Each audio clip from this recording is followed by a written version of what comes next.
Tabei है। Tabei कहते हैं जिसने रसूलुल्लाह की ज़ियारत की हो, हज के लिए गए, तवज्जो है आपकी, हज के लिए गए, खाने काबा का तवाफ किया, दिल में ख्याल आया, ऐ अल्लाह ये आशिकों का हुजूम काबे का तवाफ कर रहा है, ऐ अल्लाह मुझे ये बता दे इस साल वो कौन से बंदे हैं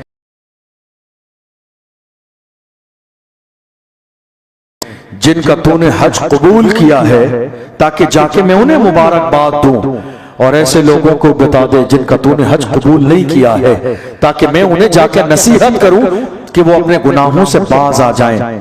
अल्लाह अकबर। रात को सोए हजरत मालिक बिन दीनार, जब रात को सोए तो उस वक्त में अचानक गैब से उन्हें बताया गया इस साल जितने भी लोग हज करने के लिए आए हैं हमने सबका हज कबूल कर लिया है सिवाय एक शख्स के। आंख खुल गई, रोने लगे, बेचैनो बेकरार हो गए कि कहीं ऐसा तो नहीं जिसका हज कबूल नहीं किया गया है वो मैं हूं, कहीं ऐसा तो नहीं जिसका हज कबूल नहीं किया गया है वो शख्स मैं हूं। परेशान हुए, बेचैन हुए, लेकिन फिर गैब से आवाज आई वो तुम नहीं हो, वो बल्ख का रहने वाला मोहम्मद बिन हारून नाम का एक शख्स है, वो तुम नहीं हो जिसका हज कबूल नहीं है, वो बल्ख का रहने वाला, वो बल्ख का रहने वाला मोहम्मद बिन हारून नाम का एक शख्स है जिसका सिर्फ इस साल ही नहीं 40 साल का जमाना हो गया, अल्लाह ने ना उसका हज कबूल किया है ना कोई इबादत कबूल की है। कब वो बल्ख का रहने वाला मोहम्मद बिन हारून है, तड़प पैदा हुई कि 40 साल से अल्लाह ने जिसका हज कबूल नहीं किया, मैं जरा जाके पता तो करूं उसने कौन सा ऐसा गुनाह किया। गए, तलाश किया कहां है, जब उस शख्स के इलाके के लोगों के पास पहुंचे, नाम पूछा तो लोग एहतराम के मारे खड़े हो गए कि वो इतना बड़ा बुजुर्ग अल्लाह वाला है जिसने 40 साल हो गए अल्लाह को राजी करते हुए, तलाश करते हुए पहुंचे, जाके सलाम किया, देखा एक शख्स है इबादत में लगा है मगर एक हाथ कटा हुआ है, जंजीर से बंधा हुआ है और वो जंजीर उसने अपने गले में डाली हुई है। सलाम कलाम हुआ तो उस शख्स ने कहा क्या फिर अल्लाह ने तुम्हें मेरे बारे में ख्वाब दिखा दिया? मालिक बिन दीनार हैरान हो गए, इतना पहुंचा हुआ शख्स है कि मेरे आने के मतलब को भी जानता है और यह भी जानता है कि मुझे ख्वाब में खबर दी गई है। कहा कि मुझे वो बात बताने में शर्म आती है कि जो मुझे खबर दी गई है, ये बता कि तेरी दास्तान क्या है, जरा दिल के कानों से सुनिए, बता तेरी दास्तान क्या है कि 40 साल का जमाना गुजर गया तुझे हज करते हुए, नमाजें पढ़ते हुए, लेकिन अल्लाह ने तेरा कोई अमल अपनी बारगाह में कबूल नहीं किया। उसने बताई अपनी दास्तान, का मेरे वालिद का बचपन के जमाने में इंतकाल हो गया, बूढ़ी माँ ने लोगों के घरों पे काम करके जैसे तैसे मेरी जिंदगी के दिन गुजारे, मैं जवान हुआ, मेरी माँ मुझे सीने से लगा के दुआ देती रही, उसकी दुआओं ने अल्लाह ने, उसकी दुआओं के जरिए अल्लाह ने मुझे उरूज बख्शा, तरक्की दी, और तरक्की पा जाने के बाद मेरी सोहबत बुरे लोगों से हो गई। आप जानते हैं आज बहुत सारे लोग क्या कहते हैं मालूम है आपको? कहते नहीं अल्लाह का फजल है, हम बुरे लोगों की सोहबत में तो रहते हैं मगर हमारे अंदर ऐसी कोई चीज नहीं आई। नहीं मेरे भाइयों, ये गलत बात है। आप कहते हो बुरों की सोहबत में रह के कोई गलत बात आपके अंदर नहीं आई, हालांकि कुरान कहता है बुरों की सोहबत में बैठोगे तो तुम्हारे अंदर भी बुराई आ जाएगी। अल्लाह के रसूल का फरमान भी है बुरों की सोहबत तुम्हें बुरा बनाती है, अच्छों की सोहबत तुम्हें अच्छा बनाती है। अल्लाह अकबर। उस शख्स ने कहा ये सारी चीजें मुझे अल्लाह ने जिंदगी में अता फरमाई, मगर मेरे साथ क्या हुआ? कुछ शराब पीने वाले दोस्त मिल गए, कुछ शराबी मिल गए, मैं उनकी सोहबत में रहने लगा। पहले हाय हेलो हुई, जान पहचान हुई, थोड़ा सा ताल्लुक पैदा हुआ, बैठने लगा। फिर उन्होंने मुझे हल्के हल्के मोहब्बत और दोस्ती के नाम पर हल्के हल्के एक एक दो घूंट करके शराब पीना सिखा दिया।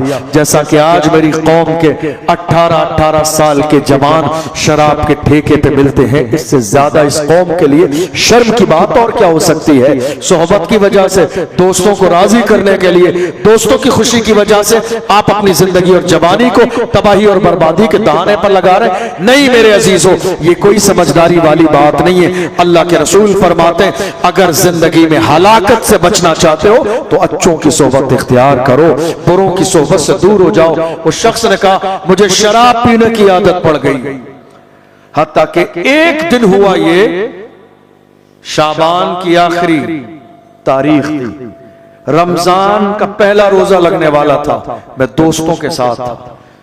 मैंने शराब पी और इतनी शराब पी, इतनी शराब पी, इतनी शराब पी कि मैं नशे में धुत हो गया। और रात को जब मैं दरवाजे पर आया, मेरी माँ की आदत थी, माँ की मोहब्बत थी कि मेरी माँ मेरे लिए तंदूर पर ताजा रोटियां बनाती थी।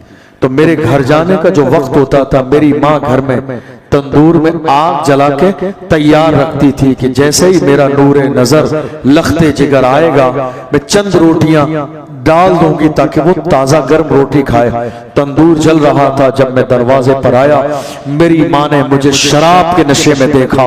मेरी माँ नाराज हुई, डांटने लगी, चिल्लाने लगी, हत्ता कि मेरी माँ ने मेरे मुंह पे तमाचा मार दिया। मैं शराब के नशे में था, शराब की हालत में था। मैं ये फर्क भूल गया था कि सामने मेरी माँ है। मैंने आओ देखा ना ताओ देखा, माँ को मारना शुरू कर दिया। माँ को मारा, माँ को धक्के दिए, माँ को मारता रहा, हत्ता कि मेरा गुस्सा बढ़ता गया, बढ़ता गया।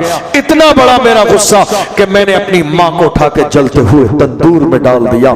मेरी बीवी आई, उसने मुझे धक्के दे के घर के अंदर बंद कर दिया। और उसके बाद जब मेरा नशा उतरा तो मैंने दरवाजा खटखटाया अंदर से। जब मेरा नशा खत्म हुआ, मैंने कहा दरवाजा खोल, किस जुर्म की सजा है? उसने कहा जालिम, अब तो इस काबिल नहीं है कि तुझ पर किसी भी तरह का रहम किया जाए, तू इस काबिल नहीं है कि तुझसे रिश्ता रखा जाए। जालिम, तूने अपनी माँ को जलते हुए तंदूर में डाल दिया। दरवाजा खोला, जब वो बाहर निकल के आया, देखता क्या है, उसकी माँ जलकर खाक हो चुकी है। महसूस करो जवानों, माँ कितनी अजीम है। जिंदगी में एक बार मिलती है, मर जाने के बाद अफसोस को कोई फायदा नहीं है। चिल्लाया है, डांटा है, गालियां दी हैं, बुरा कहा है, रिश्ता तोड़ लिया है, घर छोड़ दिया है, मिलने नहीं जाते, दूर रहते हैं। नहीं मेरे अजीजों, रिश्ते बना लीजिए, रिश्ते जोड़ लीजिए, वालिदैन को राजी कर लीजिए। मेरे नबी ने कहा ये राजी है तो खुदा राजी है, ये राजी नहीं है तो खुदा राजी नहीं है। आपका सजदा कबूल नहीं होगा, आपकी नमाज कबूल नहीं होगी, आपका कोई अमल कबूल नहीं होगा अगर आपसे आपकी माँ राजी नहीं है। उसने कहा मेरी माँ तंदूर में जल के खाक हो चुकी थी।